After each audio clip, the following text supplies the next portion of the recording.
और बुलेटिन की शुरुआत करेंगे इस वक्त की बड़ी अहम खबर के साथ। जी हां, सुप्रीम कोर्ट ने नेशनल टेस्टिंग एजेंसी यानी एनटीए को एक नोटिस जारी किया है। ये बड़ी खबर। इस बीच आपको बता दें, नीट एग्जाम का जो रिजल्ट आया था, 4 जून को रिजल्ट आया था, उसके बाद से लगातार जो है बवाल मचा हुआ था नीट एग्जाम को लेकर और किस तरीके से धांधली के आरोप भी लगे।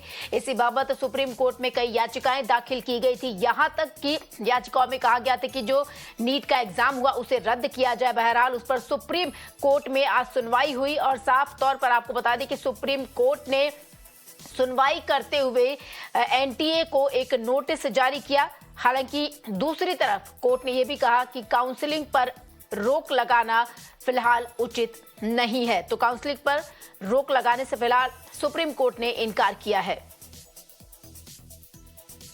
ये बड़ी खबर इस बीच आपको बता दें। और 8 जुलाई अगली तारीख रखी गई है जब मामले पर सुनवाई होगी। तो ये बड़ा अपडेट इस बीच आपको बता दें। नीट यूजी का जो रिजल्ट घोषित हुआ था 4 जून को, उसके बाद से लगातार जो है इस पूरे मामले में धांधली को लेकर कई याचिकाएं जो है वो सुप्रीम कोर्ट में दाखिल की गई थी। कुछ याचिकाओं में आपको बता दें इस परीक्षा को ही रद्द करने की बात कही गई। दोबारा परीक्षा कराए जाने की मांग उठ रही थी। फिलहाल दोबारा परीक्षा कराए जाने पर कोर्ट द्वारा अभी तक कोई फैसला नहीं लिया गया है, ना ही जो परीक्षा हुई है उसे रद्द करने का फैसला लिया गया। हाँ, इतना जरूर है कि एनटीए को सुप्रीम कोर्ट ने नोटिस जारी किया और इस नोटिस में क्या कुछ लिखा गया, सीधे रुख करेंगे हमारे सहयोगी गौरव का। गौरव, आपसे जानना चाहेंगे, याचिकाएं 2-3 दाखिल की गई थी सुप्रीम कोर्ट में और साफ तौर पर नीट का जो एग्जाम था उसे रद्द करने की मांग की गई थी, लेकिन यहां पर एनटीए को एक नोटिस जारी किया गया है कोर्ट द्वारा। उस नोटिस में क्या कुछ लिखा गया है उसके बारे में डिटेल में आपसे जानकारी चाहेंगे।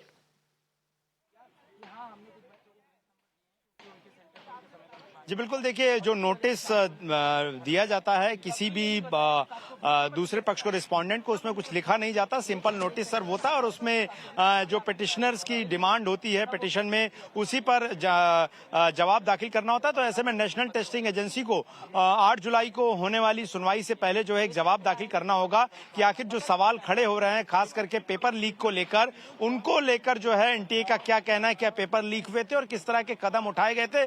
दूसरा ये कि जो पिटिशनर्स की तरफ से मांग की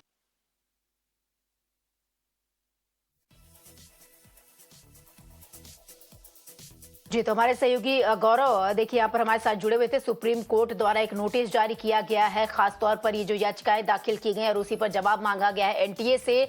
और साथ ही साथ आपको बता दें कि नेशनल टेस्टिंग एजेंसी को अब जवाब इस पर देना होगा। वहीं दूसरी तरफ आपको बता दें ये परीक्षा हो चुके, रिजल्ट घोषित कर दिया गया है और इसमें काउंसलिंग पर जो काउंसलिंग होगी बच्चों की, उस पर रोक लगाने से साफ इनकार किया है कोर्ट ने। और कोर्ट ने कहा है साफ तौर पर कि परीक्षा की पवित्रता प्रभावित हुई है, इसलिए हमें एनटीए को नोटिस जारी करते हुए जवाब उनसे मांगना पड़ेगा। हालांकि जो अगली सुनवाई है इस पूरे मामले की, आपको बता दें वो 8 जुलाई को ये इस पूरे मामले की अगली सुनवाई जो रखी गई। इस बीच आपको बता दें कि खास तौर पर इसमें राजनीतिक प्रतिक्रियाएं भी सामने आने लगी हैं। साथ ही साथ आपको दिखाएं किस तरीके से प्रियंका गांधी ने एक वीडियो ट्वीट करते हुए खास तौर पर लिखा था कि नीट जैसी परीक्षाओं में लाखों बच्चे मेहनत से तैयारी करते हैं और अपनी जिंदगी के सबसे कीमती पल इस तैयारी में लगाते हैं।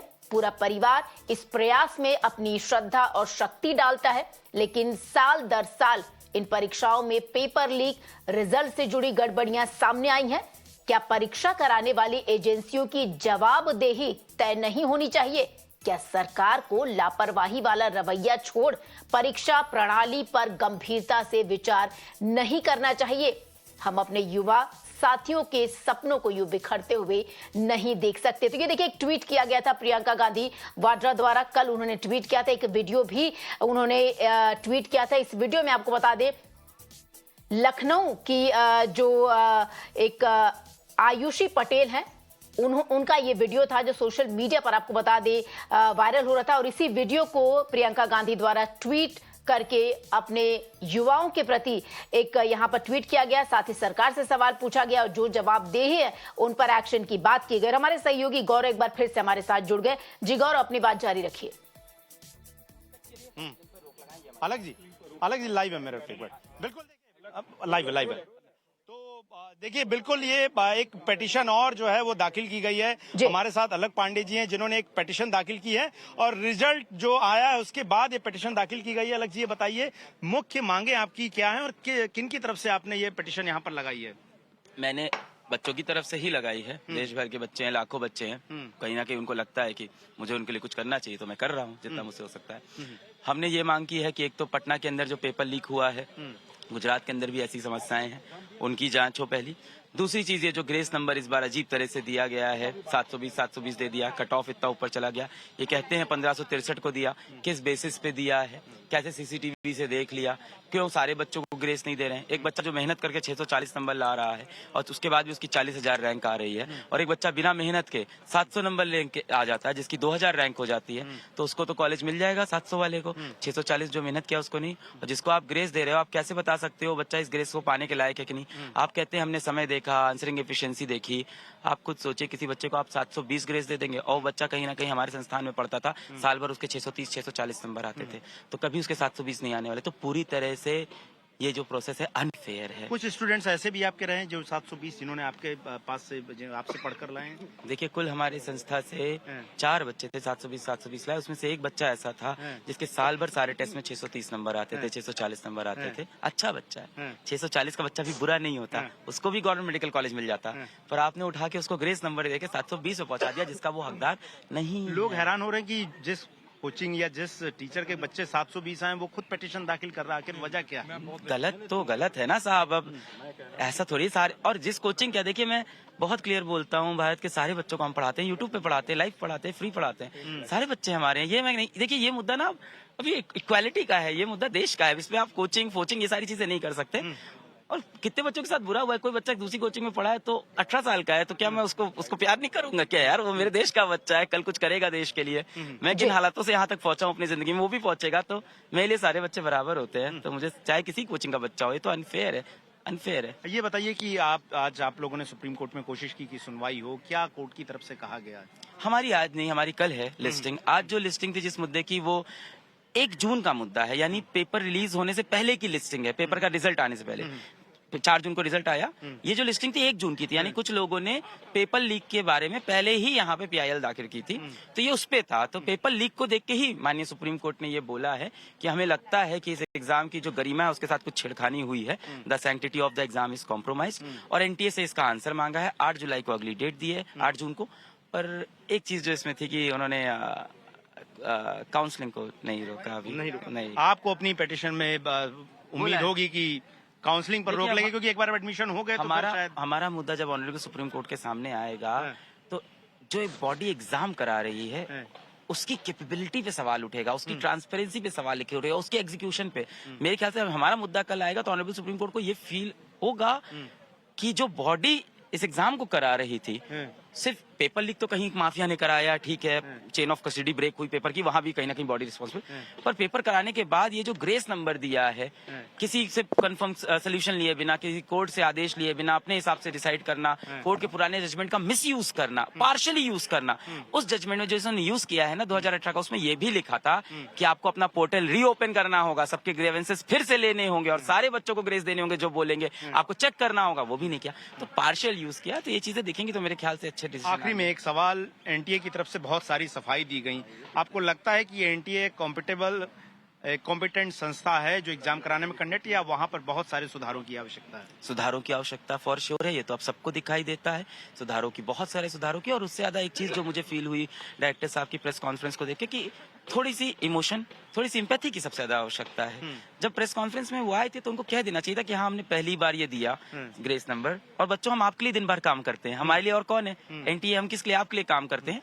और अगर आपको लग रहा है कि हमसे कुछ ऐसी चीजें हुई जो नहीं होनी चाहिए थी, तो हम खुद से बेटा ऑनरेबल सुप्रीम कोर्ट से बोलते हैं कमेटी बना दे और जांच कर ले। भाई अगर किसी इंसान को लगता है उसने सब सही किया है तो बोल दे ठीक है, हमारे ऊपर जांच कर लो, हम पूरी ट्रांसपेरेंसी सब दिखाने को तैयार है, और अगर अंत में हमें लगता है कि हमने गलत किया है तो हम चेंज कर देंगे। तो एक उनके अंदर ये नहीं था कि एक होता है कि इंसान से गलती होती है, एक होता है उसको मानता नहीं है।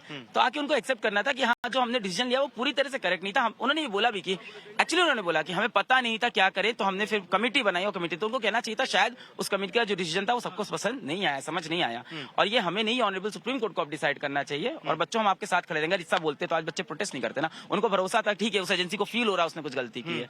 पर देखिए अब क्या है, बच्चे सड़क पर प्रोटेस्ट कर रहे हैं। चलिए बहुत बहुत शुक्रिया। तो ये अलग पांडे जिनको ने ये PIL लगाई है, और जाहिर तौर पर बहुत सारे सवाल नेशनल टेस्टिंग एजेंसी को लेकर है, बहुत सारे सवाल जो हैं ग्रेस मार्क के सिस्टम को लेकर, और उसी मामले में क्लैरिटी जाने के लिए एक पिटीशन जो है फिलहाल दाखिल और कर दी गई है, जिस पर कल सुनवाई की संभावना। चूंकि जिन पिटीशंस पर आज सुनवाई हुई उस पर काउंसलिंग पर सुप्रीम कोर्ट ने रोक नहीं लगाई है। ऐसे में इन पिटीशंस के जरिए ये कोशिश होगी कि एग्जाम पर रोक लगे, क्लैरिटी हो, ग्रेस मार्क के साथ आपसे एक सवाल यहाँ पर करना चाहूंगी, क्योंकि जिस तरीके से जो आपके साथ मेहमान जुड़े थे गौरव, उनका भी कहना था कि ये जो पिटीशन पे आज सुनवाई हुई है वो रिजल्ट आने के पहले की पिटीशन थी, पेपर लीक से जुड़ा ये पूरा मामला था। मेरा सवाल आपसे यहाँ पर ये बन रहा है कि जो इस परीक्षा को रद्द करने की गुहार लगाई गई थी उसके बाबत जो याचिकाएं दाखिल की गई थी, क्या उस पर आज सुनवाई नहीं हुई? देखिए, जो एग्जाम रद्द करने की जो याचिकाएं थी उन्हीं पर आज सुनवाई हुई थी। इस पिटीशन में भी सुनवाई की कोशिश हुई।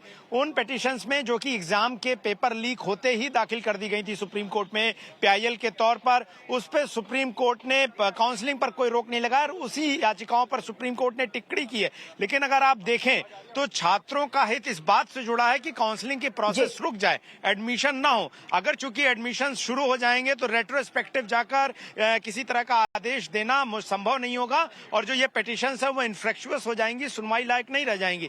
यही वजह है कि सुप्रीम कोर्ट में ये सभी चाहते हैं कि एडमिशन के लिए काउंसलिंग शुरू होने से पहले ही सुप्रीम कोर्ट इस मामले में सुनवाई करके कोई राहत छात्रों को दे। और इन टीचर्स का मानना है जिन्होंने पिटीशंस दाखिल की है कि हम जिस छात्र को पूरी पढ़ाई के दौरान 630 640 मार्क तक देखते आए, वो अचानक से 720 में से 720 यानी कि 180 क्वेश्चंस के सही जवाब कैसे दे रहा है, इसको लेकर हमारे मन में सवाल थे। और यही वजह है कि इस मामले में ट्रांसपेरेंट जवाब जो है हम NTA से जाते हैं। लेकिन आज सुप्रीम कोर्ट की जो सुनवाई हुई उससे बहुत ज्यादा बच्चे खुश नहीं होंगे, क्योंकि काउंसलिंग पर रोक नहीं लगी है। और जो बच्चे उम्मीद लगाए बैठे थे कि उन्हें गवर्नमेंट कॉलेज मिलेगा, उनकी रैंक जो है अगर वो 630 640 650 के आसपास आई है तो उन्हें गवर्नमेंट कॉलेज मिल सकता था, वो उन्हें अब नहीं मिलेगा, तो वो मायूस हैं। ऐसे में दोबारा इन नई याचिकाओं के जरिए जाहिर तौर पर कोशिश होगी। और देखिए, कुल मिलाकर सभी याचिकाओं का उद्देश्य है कि नीट की तैयारी करने वाले तकरीबन 24 लाख बच्चे जो मेडिकल की पढ़ाई करना चाहते हैं वो अच्छी से अच्छी पढ़ाई कर सकें और ट्रांसपेरेंट तरीके से उनकी पढ़ाई को सम्मान मिले। जी बिल्कुल बिल्कुल गौरव, और बच्चों के भविष्य का यहाँ पर सवाल है। बहरहाल आपका बहुत बहुत शुक्रिया इन तमाम जानकारी के लिए। तो चलिए, इस बड़ी खबर के साथ ही वक्त हो चला है छोटे से ब्रेक का, कहीं मत जाइए, फौरन हाजिर होंगे।